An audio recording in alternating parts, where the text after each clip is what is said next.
Timberwolves Mavericks in the Western Conference Finals. Let's break down the matchup. I've got a lot of reasons why I'm feeling pretty good about these Timberwolves. It all focuses around Luka Doncic, of course, for these Dallas Mavericks. There's multiple reasons why I'm feeling pretty good about our ability to limit his effectiveness in this one. Of course, he has been a little bit banged up throughout these playoffs, has not played to his typical playoff Luka level. And I'm thinking and hoping that's going to continue. He's been going up against some really premier defenders. And coming into this one, he's going up against Jaden McDaniels, who has a career of playing extremely well against Luka. Some of the most eye-popping defensive performances of Jaden McDaniels' career have came up against Luka. He's played him very well. The one thing that Luka will sometimes get an advantage on Jaden with is that he draws fouls very well. Jaden gets a poor whistle. So if Jaden can stay out of foul trouble, I really like the ability to limit Luka's effectiveness, make things difficult for him. And especially with Luka having been banged up, playing really good defenses and defenders, and then stepping into the defense with Jaden McDaniels, a team that really wears on you as you continue to play them and the defense just gets exhausting. I think that really bodes well for the Wolves. Also, off the bench, another person that has played impeccable defense on Luka Doncic, Kyle Anderson, slow-mo, who has had a very poor playoffs for the Timberwolves, has shown really great sparks of defense against Luka Doncic. He's got extreme length, strength, and smarts, and that's some of the best stuff that you can have in order to counter Luka, because those are also his advantages. So, if slow-mo can be impactful in this one, play that good defense on Luka, and be able to attack the closeouts, as they're going to really probably sag off of him a lot in this series. If you look at what they did to Josh Giddey against the Thunder, they are seeing the weak shooter on the court and really giving that player a ton of space and helping off. So Kyle Anderson, slow-mo, gonna have to punish the Mavs enough when they do that, but I think his defense could be important off the bench if Jaden gets into foul trouble. Of course, we got other perimeter defenders out there. That's something I just love about this team and that I think is important against the Mavs in specific. We've got a litany of perimeter defenders. Conley, Ant, Nikhil, all formidable and on top of Jaden and slow-mo. So that is super helpful with Mavs because, of course, they got Kyrie, they got Luka, and they are a very perimeter, ISO-heavy team, but those are the defenders that we have. So we stack up so well against that offensive strength of theirs. The other thing that they have huge reliance upon offensively is the pick and roll, and they have a lot of lob threats. Basically, the entire game, they're going to have Lively or Gafford for lob threats around the rim, but Timberwolves got probably the best option for playing two in the pick and roll, Rudy Gobert. So we have the defenders that match up the best with their bread and butter offensively. So we match up well with the ISOs. We match up well in the pick and roll.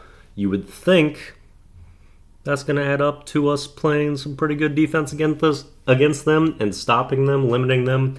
However, they do still have two of the greatest scorers on the planet with Luka and Kyrie. So they have the ability to be like, we don't care how good of defense you play. We're just going to make these jump shots.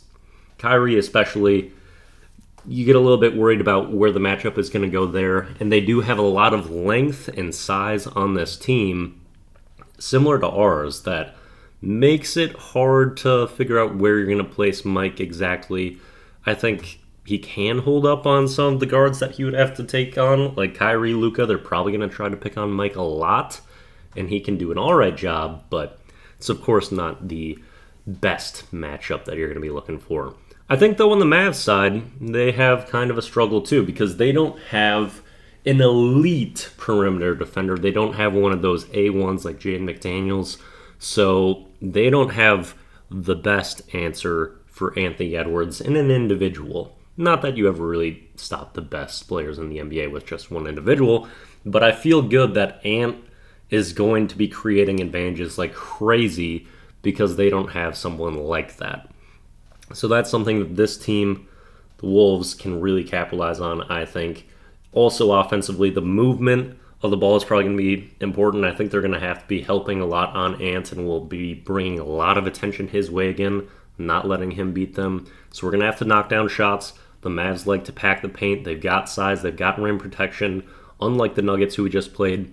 So we are going to have to swing that ball, make perimeter jump shots, and punish them with that. Bench players got to step up, make a little bit more threes, the role players in general. But I feel like we're shooting a little bit worse than we have been through the season. At least we have a lot of key players down on their metrics for three-point shooting.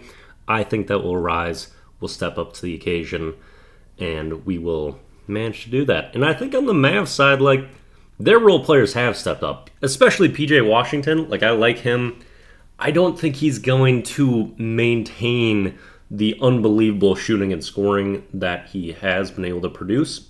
I think you just look at his career as well as even just his time with the Mavs. There's a lot of ups and downs, big swings in his games. And so I'd expect him to plateau a little bit and not reach the same heights that he has in these previous series where he's been insanely impactful. So I think we'll maybe see a little bit of a dip from the role player production out of the Mavs if that happens. And how strong our defense is, we start making shots.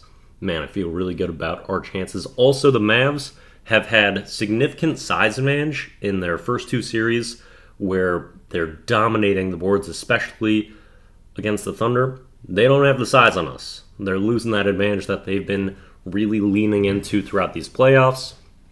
I think there's a lot favoring the Wolves here.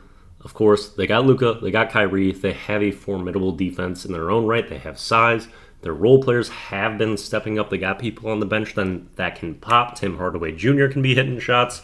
I even like Dante Exum, he's had a really great season, but I think he's someone that also in the postseason has been a step down from his play earlier.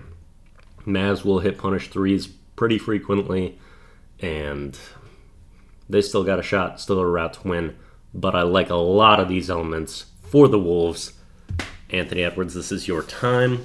Playoff Luka hasn't really shown up, so maybe things will even out. He's gotten a little bit more healthy and he'll really pop. But I think this defense, this team, has got what it needs to stop and limit him. And we also got home court. I think, prediction, Wolves in 6. I think that's what we get. Mavs maybe take one of these first two that we have at home. I think we get one on the road against them. 5 and 6, I think we take. That would be my general prediction. Anything can happen. It's the NBA. It's the playoffs. It's a crapshoot. But that's what I got. I like our chances. Let's get it.